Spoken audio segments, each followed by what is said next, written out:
Belong करते हैं? Okay, कुछ फैकल्टी हैं, बात सही है। Thank you so much. Arya lines मेरे लिए एक गुरुद्वारा है। आप सबको पता है कि मैं आर्य लाइन्स का हूँ और कई लोग शकील अख्तर के शिष्य होते हैं, भक्तों में से। और मुझे लगता है कि once a student is always a student। तो 2006 में मुझे इसी हॉल में मिस्टर आइडल के अवार्ड मिला था और देखिए 16 साल के बाद मैं इसी हॉल में आपको संबोधित करने के लिए आया।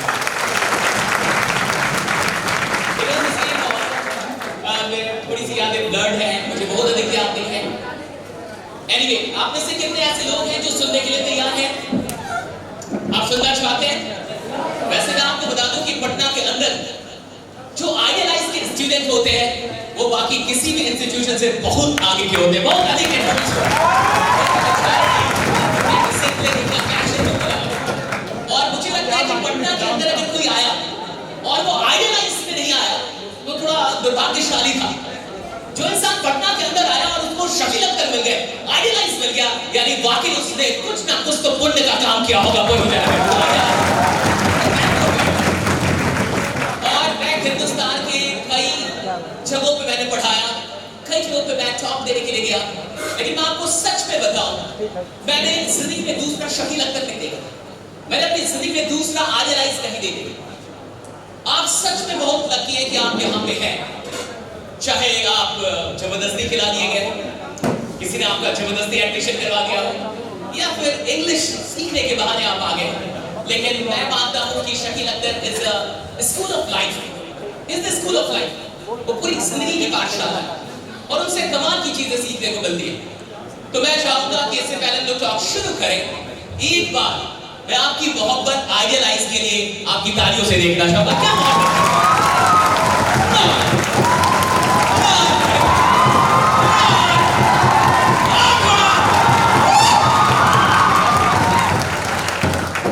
ये मजा आया। अब जिन लोगों को नींद लग भी रही होगी हो गया और मुझे थोड़ी अधिक देंगे। वैसे मैं आपको बताऊं, अच्छा आप में से कोई ऐसा है जो अभी भी जुड़ा ही आइडियलाइज से, हाल फिलहाल भी जुड़ा, तो फिर अभी कुछ देर में ये अवार्ड शुरू हो जाएगा, गेस्ट सब आ रहे हैं और आइडियलाइज एक ऐसा इंस्टीट्यूशन है जो सच में शुरू से ही क्लासरूम में भी अवार्ड देते हैं। तो ये चीज आपको कहीं, ये कल्चर आपको कहीं मिलेगा। उस एक अवार्ड से हम लोग यहाँ तक पहुंचे अपनी जिंदगी में। आपको थोड़ा सा अपनी कहानी बताऊंगा, उसके बाद से थोड़ी सी बात करूंगा, बहुत अधिक आपको मैं बोर नहीं करूंगा, है ना।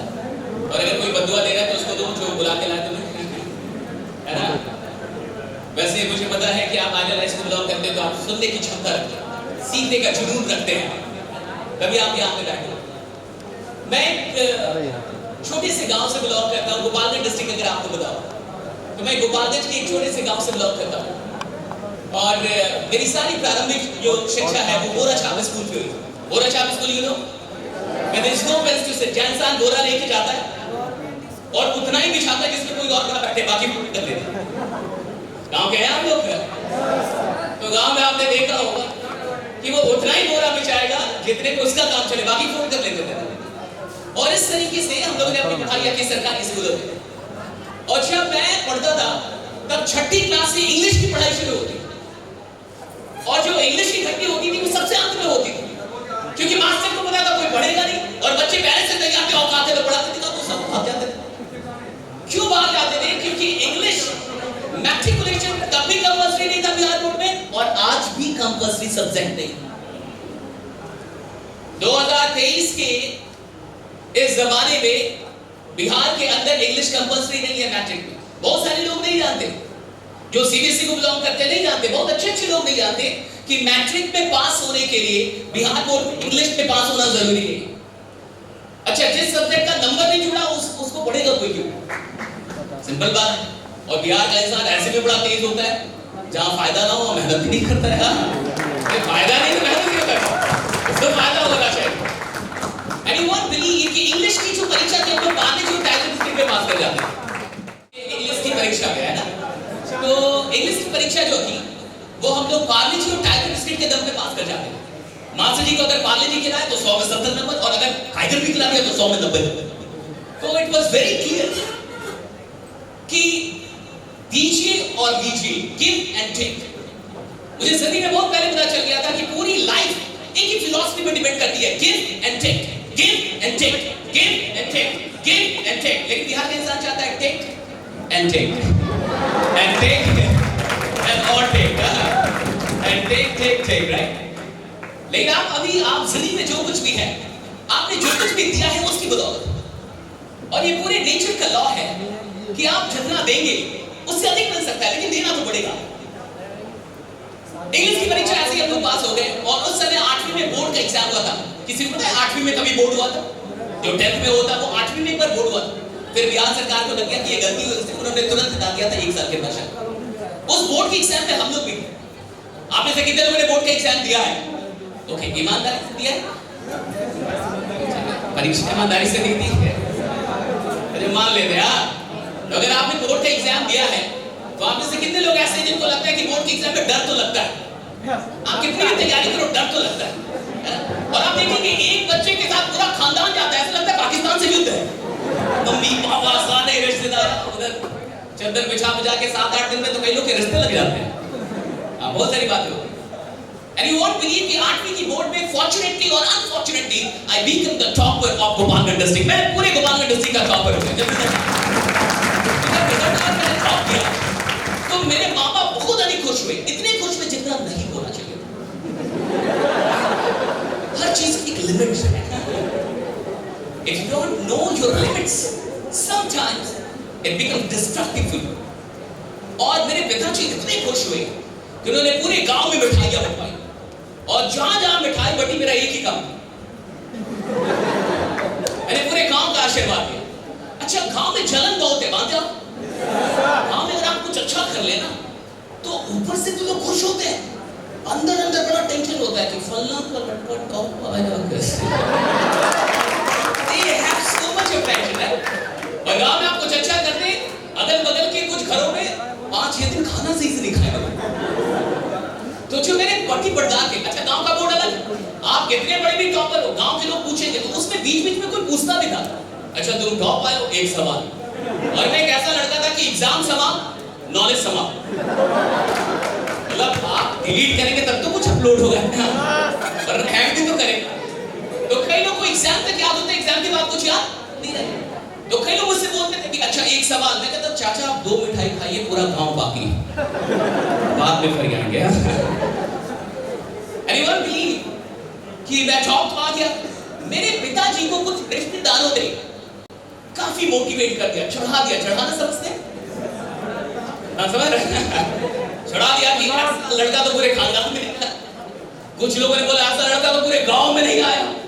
अच्छा, भ्रम किसी को भी हो सकता है।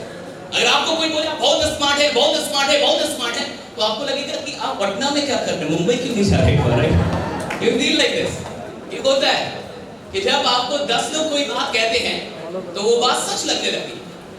तो मेरे पिताजी को 10-20 लोगों ने बोल दिया कि ये तो बड़ा खतरनाक लड़का है। अच्छा, भ्रम किसी को भी हो सकता है, उनको भी हो गया कि बहुत खतरनाक लड़का बन गया। और वो लोगों ने कहा कि पटना लेके जाइए, कंजूसी छोड़िए, पटना लेके जाइए। मेरे पापा मोटिवेटेड तो थे, सीधे पटना लेके आए। लेकिन यहाँ तक सब कुछ सही, पटना लाके सीबीएसई स्कूल में मुझे लेके चले गए। अभी तक मैं कहा था गोरा था, अभी सीबीएसई स्कूल। जैसे ही हम लोग अंदर आए प्रिंसिपल की ऑफिस में, प्रिंसिपल बड़ा खुश हुआ क्योंकि पापा मेरे पहले ये बोलते थे कि मेरा लड़का गोपालगंज का टॉपर है, बाद में कुछ और बोलते थे। तो माँ बाप बड़े खुश होते जब आप कुछ अच्छा करते हैं। ये जिन बच्चों को अवार्ड मिला, अभी आपकी माँ कितनी खुश होती है, आपके पिताजी कितने खुश होते हैं, पेरेंट्स बहुत खुश होते हैं आपकी तरक्की से। मुझे नहीं लगता कि पढ़ाई अपने लिए की जाती है, मुझे लगता है कि पढ़ाई माँ बाप की खुशी के लिए की जाती है। आप मुझे बताइए, आप फेसबुक किसकी खुशी के लिए चलाते हैं? पापा की? कि मेरे पापा को प्राउड होगा कि मैं फेसबुक चलाता। क्या हम इंस्टा पे रील मम्मी की खुशी के लिए दिखते हैं? क्या हम क्रिकेट मम्मी की खुशी के लिए खेल रहे हैं? क्या हम किसी पे कमेंट जो कर रहे हैं उसमें माँ बाप की खुशी है? हम जिंदगी के 99% काम अपनी खुशी के लिए करते हैं। जिंदगी का एक काम माँ बाप की खुशी के लिए हो सकता है, वो पढ़ाई। मैंने जिंदगी में जब भी पढ़ाई की अपनी माँ बाप की खुशी के लिए, और क्या खतरनाक पढ़ाई। एंड यू वोंट बिलीव, जैसे ही प्रिंसिपल ने सुना कि ये टॉपर है, वो बड़ा खुश हुआ। उसको लगा कि अब स्कूल का नाम हो जाएगा, क्योंकि हमेशा याद रखिएगा, संस्थाएं अपने चलते कभी शोहरत नहीं कमाती, वो वहां लोगों के चलते शोहरत कमाती है, राइट? कि वहां लोग कौन लोग प्रिंसिपल बड़ा खुश हुआ। उसने एक इंग्लिश की किताब मुझे दी कि रीडिंग कर, और उस इंग्लिश की किताब में सब कुछ कॉन्ट्रैक्टेड फॉर्म में लिखा था।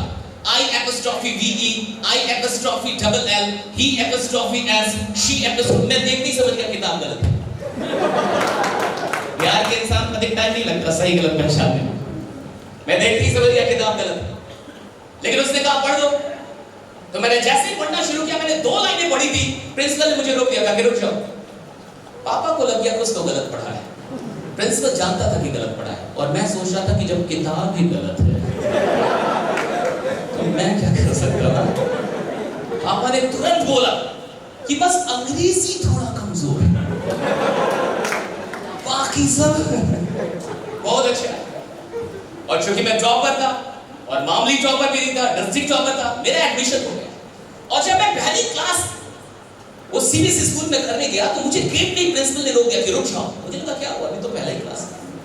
और वो खुद एंटर किया 9th की क्लास में, मान लीजिए 9th की क्लास। और अगर आप स्कूल में रहे हैं तो आपको पता है कि स्कूल में बड़ा कंपटीशन होता है, फर्स्ट कौन, सेकंड कौन, थर्ड कौन।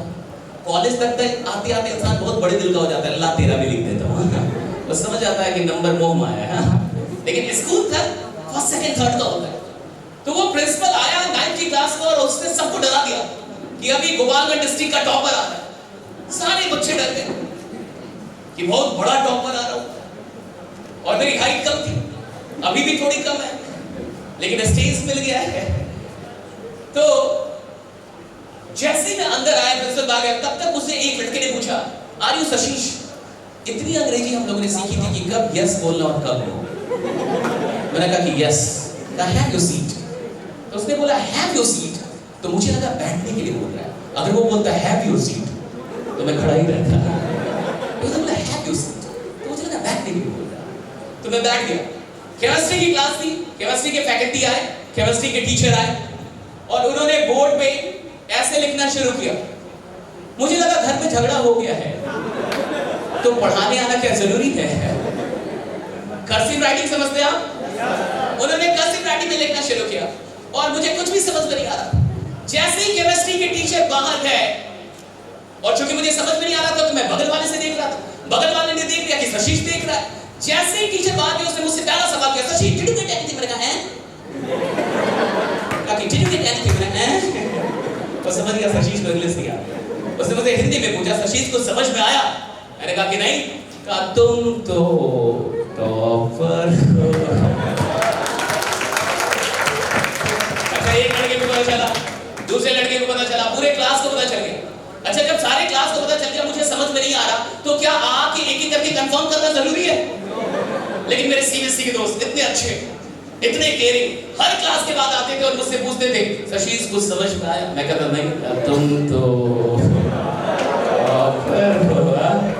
एंड यू वोंट बिलीव, जब तक लड़के आए तब तक तो सही था। लड़की और गांव के बोरा में लड़की का बोरा वहां, लड़की का बोरा वहां, दूर दूर तक नो नेटवर्क बुक्स। और उसमें भी हम लोग मास्टर जी के चाहते बच्चे, मास्टर जी का पानी लाना, मास्टर जी का कुर्सी लाना। कुछ बच्चे मास्टर जी के बड़े टच में है। जैसे आज भी आप कभी भी अगर शकील सर से बात करेंगे, तो ना जाने शकील सर ने लाखों बच्चों को पढ़ाया, लेकिन अभी भी मुझे वो याद रखते हैं। That's my earning. That's the real earning. आप इससे पढ़े तो आपको याद रखें। That's the real earning. That's the real achievement. So you won't believe, हर रोज लोग मेरा मजाक उड़ाते थे, और सब लोग मेरा मजाक उड़ाते थे कि तुम तो जॉब करो। And for 8 and 9 months, I struggled to cope with English medium school. I worked very hard. I tried overnight, but I could not understand anything in English. And 9th is a little bit tougher. अगर आप 9th पढ़े तो 10th से अधिक कठिन क्या? 9th है थोड़ा। And after 8 and 9 months, when I could finally realize that I could not go with CBSE, I went to my father, surrendered before him, saying, पापा मुझसे नहीं होगा, और अगर मैं CBSE में रहा, मेरा 1 साल बर्बाद होगा। नाक आपकी कटेगी, मिठाई आप बंटवाए थे, मैंने मना किया था। मिठाई नहीं। 8वीं का टॉपर मैट्रिक में फेल, लोग क्या बोलेंगे? पापा को लगा कि इज्जत चली जाएगी, और फाइनली वो मुझे हिंदी माध्यम में लेके आए। मैं अपनी औकात में I passed my matriculation, then I passed my intermediate, and after passing my intermediate, started learning English. Here's the boy, she's the girl, that's man, that's the table. और मुझे idealize मिल गया. And you won't believe, after 8 and 9 months, I was the youngest faculty of English in almost all the top brands of English in Patna. बड़े-बड़े brands. And one day what happened? That I was given an advanced English batch. And what happens in advanced English batch is that the teachers are not allowed to speak in any other language except English. So I took the class for 1.5 hours completely in English. And as it came out of the class, suddenly a girl came out. Advance English की batch में किसी और भाषा में faculty को बोलने की इजाजत नहीं होती थी. आइडियलाइज की कहानी. और जैसे मैंने 1.5 घंटे का क्लास लेके जैसे मैं बाहर निकला, सडनली एक लड़की बाहर निकली. She not me. Hello, are you सशीश?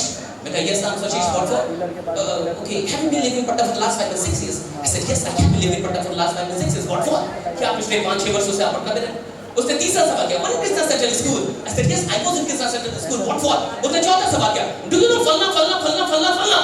I said yes, I know फलना फलना फलना फलना फलना. उसने कहा कहां जानते हो? मैं ही तो हूं. और वही मेरे सीबीएसई के दोस्त जिनकी पूरी खानदान अंग्रेजी माध्यम से पढ़ी.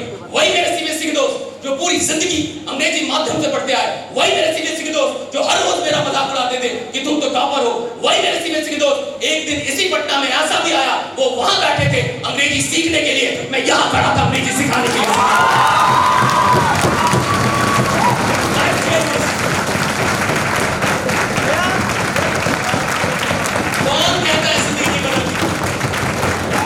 कौन कहता है जिंदगी नहीं बदलती जिसकी खुद ना बदली? कौन कहता है कि इंसान अपनी किस्मत को नहीं बदल सकता जिसने खुद ना कुछ किया, जो खुद ईमानदार नहीं? हम एक गांव के छोटी सी जगह से निकल के, और जब मैं यहां तक पहुंचा तो मैं एक बात समझ गया कि असंभव वही है जो आपकी सोच में असंभव है. अगर आपको लगता है कि आप कुछ नहीं कर सकते तो खुदा भी आपसे नहीं करा सकता. और आपको लगता है कि मैं कुछ कर सकता हूं तो खुदा भी नहीं रोक सकता. सच में आपको छोटी सी स्टोरी सुना रहा हूं और फिर मैं निकलता हूं. एक लड़की की कहानी है. आज वुमन अवार्ड है और बस एक छोटी सी कहानी सुना के करेंगे. एक लड़की जब 5 साल की थी, तो 5 साल की लड़की, गरीब परिवार की लड़की, तो उस समय उसके पिताजी घर छोड़ के गए. तो घर छोड़ के जाने की बदनामी अलग. तो कहती कि जब मैं स्कूलों में जाती थी तो मुझे ताने मिलते. और चूंकि एक गरीब परिवार में मेनली पैसा वही कमाते जो मेल होते, उसकी माँ ने कैसे भी उसको 2-3 साल तक बहुत पाला. और कहते कि 2 साल के बाद उसके पिताजी फिर आए तो वो लखनऊ चले गए. पिताजी मजदूर थे, मजदूरी करते, बहुत अधिक पैसे तो नहीं कमाते थे लेकिन वो खुश थे. जब लड़की ने इंटरमीडिएट किया तो उसकी उम्र 17-18 वर्ष हो गई. और इंटरमीडिएट करने के बाद उसको लगा कि फालतू का क्यों बैठना, मैं कुछ झुग्गी झोपड़ियों के बच्चों को पढ़ाती. तो उसने सोचा कि जो मुझे नहीं मिला पैसों के चलते, कम से कम मैं बच्चों को पढ़ाऊं. तो उसने पढ़ाना शुरू किया. तो जब उसने पढ़ाना शुरू किया तो एक लड़के ने देखा तो कहा कि मैं भी पढ़ाना चाहता. तो वो भी उसके साथ पढ़ाने लगा और दोनों मिलकर पढ़ाने लगे. ये सच्ची कहानी अंत में नाम बताऊंगा. और दोनों मिलकर पढ़ाने लगे और दोनों में अच्छी बॉन्डिंग थी. दोनों का परिवार एक दूसरे पे जाता.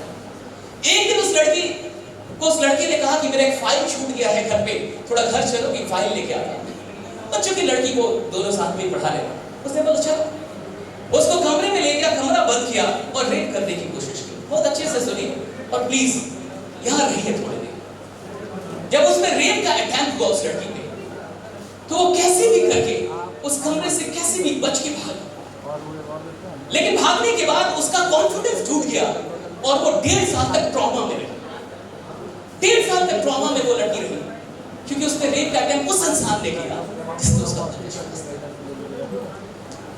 और वो 1.5 साल तक ट्रॉमा में रहने के बाद जब ट्रॉमा से उभरी तो उस लड़की ने सोचा कि जो मेरे साथ हुआ है मैं बाकी लड़कियों के साथ नहीं होने दूंगी. मैं लड़कियों को स्ट्रॉन्ग बनाऊंगी. देखिए आप कैसे गिरते हैं, कहां गिरते हैं ये नियति है, लेकिन गिरने के बाद कैसे उठते हैं ये जिंदगी है. ये आपको तय करना है. हम कहां गिरेंगे ये हमें नहीं पता. हमारे साथ क्या गलत हो जाएगा हम नहीं जानते, लेकिन हमें कैसे उठना है ये हमें तय करना है.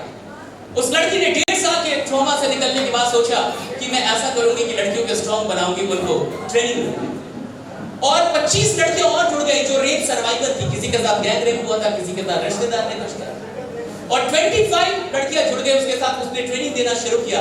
लखनऊ की सड़कों पर जब निकलती थी वो लड़कियां तो रेड और ब्लैक का कॉम्बिनेशन पहन के निकलती थी, तो कई सारे लोग कहते थे ये तो लाल परियां हैं, ये बचाएंगे, ऐसा ताने मारते थे। और उस लड़की को एक ताने में ही एक लड़के ने कहा कि ये रेड ब्रिगेड है, तो उसको लगा ये कितना अच्छा नाम है, और उसने अपने ब्रिगेड का नाम रेड ब्रिगेड रख दिया और रेड ब्रिगेड की शुरुआत हो गई। और आप विश्वास नहीं कर पाएंगे कि वो एक छोटी सी शुरुआत, और सोच के देखिए पिछले एक दशक से ज्यादा हो गए, उस लड़की ने अभी तक 2 लाख लड़कियों को ट्रेनिंग दे दिया मार्शल आर्ट और सेल्फ डिफेंस की। 2 लाख राष्ट्रपति सम्मान मिला, केबीसी में गई, अमिताभ बच्चन ने अप्रिशिएट किया, 45 देश आए डॉक्यूमेंट्री बनाने, 45 देश, अमेरिका से ट्रेनर आए, ऑस्ट्रेलिया से ट्रेनर आए, इंग्लैंड से ट्रेनर आए, इजराइल से ट्रेनर आए, और 45 देश डॉक्यूमेंट्री बना के गई उस पूरे रेड ब्रिगेड के ऊपर। आप सोच के देखिए, सवाल इसका नहीं है कि परिस्थितियां कैसी हैं, सवाल इसका है कि मनस्थिति आपकी कैसी, आप करना क्या चाहते हैं, आपको स्वीकार हुआ। और उस लड़की का नाम है उषा विश्वकर्मा जी। उषा विश्वकर्मा जी को कहां मिला, आप गूगल कीजिए उषा विश्वकर्मा रेड ब्रिगेड, क्या कहानी है उस लड़की की। एक 18 साल की लड़की के साथ एक रेप अटैक होता है, 1.5 साल तक ट्रॉमा। देखिए कहानी सुनना आसान है, मैं कहता हूं कि कहानियां इतनी शक्तिशाली होती हैं कि अगर एक कहानी भी जिंदगी में जीना सीख गए तो आप अपनी नहीं कई लोगों की जिंदगी बदल सकते हैं, सिर्फ एक कहानी को जो आप जीना सीखें। 1.5 साल की ट्रॉमा के बाद निकल आज सैकड़ों 2 लाख, यहां तक कि यूपी पुलिस को सेल्फ डिफेंस और इनके लिए वो ट्रेनिंग दी। कहां कुछ लोग सोचते हैं कि पुलिस हमारी सुरक्षा करे, और कुछ ऐसे भी लोग होते हैं जो अपने आप को इतना शक्तिशाली बनाते हैं कि पुलिस बोलती है हमें भी ट्रेनिंग दे दीजिए थोड़ा, राइट, हमें भी आइए ट्रेनिंग। मैं आपसे बस इतना कहना चाहूंगा कि अभी आपके पास वक्त है, खूब पढ़िए, मन लगा के पढ़िए, जो भी काम कर रहे हैं बहुत अच्छे से कीजिए। हमने अपनी जिंदगी इसी पटना के अंदर शुरू की, 4000 रुपए कभी मिलते थे, 1 महीने की मैं पढ़ाता था। आज मैं ट्रेनिंग के लिए 2.5 लाख रुपए लेता हूं एक टॉक के लिए, 4000 की नौकरी करते हो, 8 घंटे नौकरी करते हो, पंपलेट बांटना पड़ा तो शर्म नहीं किया। कुछ लोग अपने काम में शर्म करते हैं, हमने शर्म नहीं किया, जहां काम किया झाड़ू भी मारनी पड़ी तो मारनी, पंपलेट भी बांटना पड़ा तो बांटा। कई लोगों को बड़ी शर्म आती है। देखो एक बात हमेशा याद रखना, पैसा कमाने के लिए चलोगे तो कभी नहीं कमा पाओगे, लेकिन खुद को बनाने के लिए चलोगे तो पैसा पीछे पीछे आएगा। खुद को बनाने पैसा पीछे पीछे आ जाएगा। और जितना मौका मिले उन मौकों का यूटिलाइजेशन कीजिए, काम करने में तो कभी पीछे मत रहिए, जहां काम करने का मौका मिले काम में लग जाइए। बाकी बहुत बहुत शुक्रिया। अंत में मैं आर्यन आइस में जब था, तो जब आर्यन आइस के क्लासरूम में थे हम लोग, तो कई सीनियर मिलने आते थे, तो एक सीनियर आए थे कभी मिलने के लिए, उनको देख के कविता लिखी थी जो आकाशवाणी दूरदर्शन से भी प्रसारित हुई, बस वो कविता सुनाऊंगा। वो कविता ऊंचाई, कि हर ऊंचाई के बाद एक ऊंचाई है, जिंदगी कहां कभी आसमान छू पाई। हर ऊंचाई के बाद एक ऊंचाई है, जिंदगी कहां कभी आसमान छू पाई है। वो जो समझता है खुद को बहुत ऊंचा, वास्तव में ऊंची तो सिर्फ उसकी परछाई। परछाइयां तो हमेशा दूसरों के प्रकाश से बन पाई, पर परछाइयां तो हमेशा दूसरों के प्रकाश से बन पाई है, अर्थात उनका हर एक आग उनके मार्ग में खोद रहा खाई है। वो जो नहीं मानते कि हर ऊंचाई के बाद एक ऊंचाई। वो लोग जो तुम्हारी करते बड़ाई है, उनकी बड़ाइयों में कहां सच्चाई।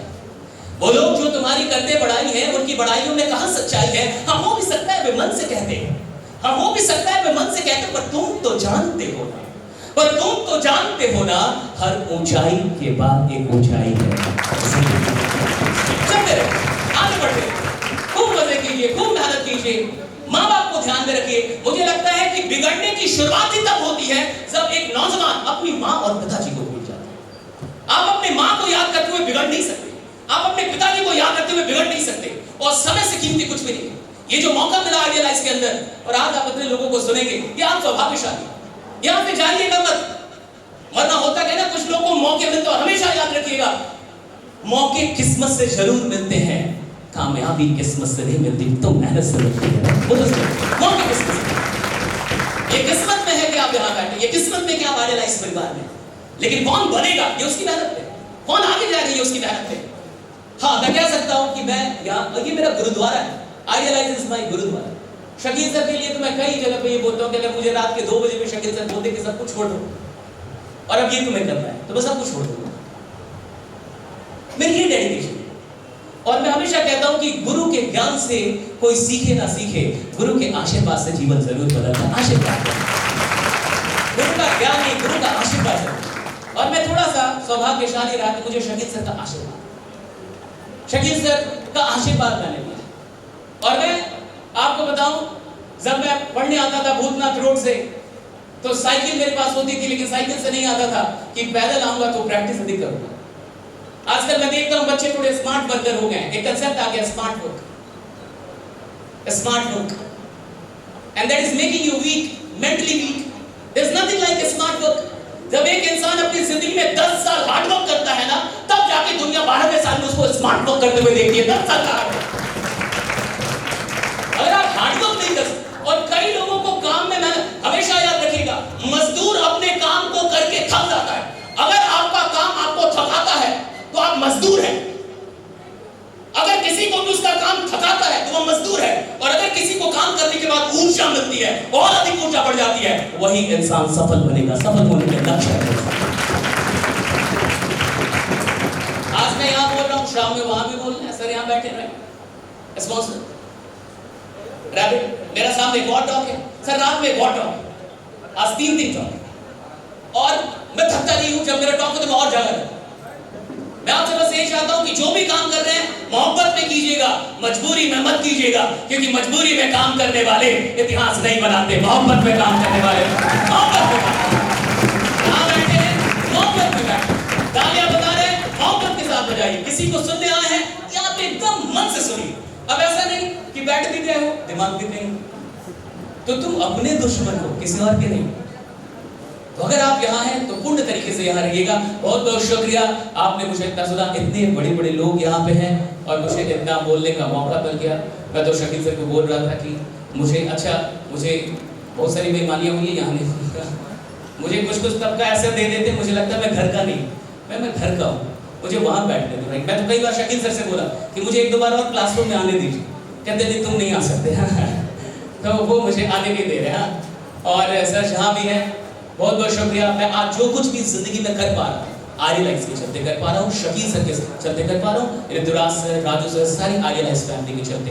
मैंने सोचा नहीं था कि कभी इंडियन आर्मी मुझे बुलाएगी, मैंने सोचा नहीं था कि मैं इंडियन आर्मी को मोटिवेट करने के लिए जाऊंगा। मैंने 200-300 एक्स के बेसिक्स के लिए मोटिवेशनल टॉक लिया है। तो अमेजिंग यात्रा रही है यहाँ तक। बस मैं आपसे इतना कहना चाहूंगा कि आप जहाँ भी कर रहे हैं काम, जहाँ भी मेहनत कर रहे हैं, जो भी पढ़ाई कर रहे हैं, मन लगा के कीजिएगा। हमेशा याद रखिएगा, आपसे सबसे अधिक मोहब्बत आपकी माँ करती है। दुनिया में कोई भी इंसान उतनी मोहब्बत आपसे नहीं करेगा, आपकी माँ करती है। तो किसी के लिए आंसू बहाने से पहले, किसी के लिए टूटने से पहले, किसी के लिए बिखरने से पहले, किसी के लिए डिप्रेशन में जाने से पहले, हमेशा अपनी माँ को याद कीजिएगा कि कोई है जो सबसे अधिक आपसे मोहब्बत करता है। जिंदगी में उतार चढ़ाव आते रहेंगे, स्ट्रॉन्ग बने रहिए। गाड़ी कभी एक गियर में नहीं चलती, गियर बदलते रहती है। बहुत बहुत शुक्रिया आप तमाम लोगों का, थैंक यू सो मच। अंत में 4 लाइनें कि दिल में ना हो जरूरत तो मोहब्बत नहीं मिलती, खैरात में इतनी बड़ी दौलत नहीं मिलती। दिल में ना हो जरूरत तो मोहब्बत नहीं मिलती, खैरात में इतनी बड़ी दौलत नहीं मिलती। कुछ लोग हमसे भी खफा हैं यूं ही शहर में, हर एक से अपनी भी तबीयत नहीं मिलती। बहुत शुक्रिया, thank you so much, thank you Idealize, बहुत बहुत शुक्रिया। Thank you sir, thank you so much, thank you.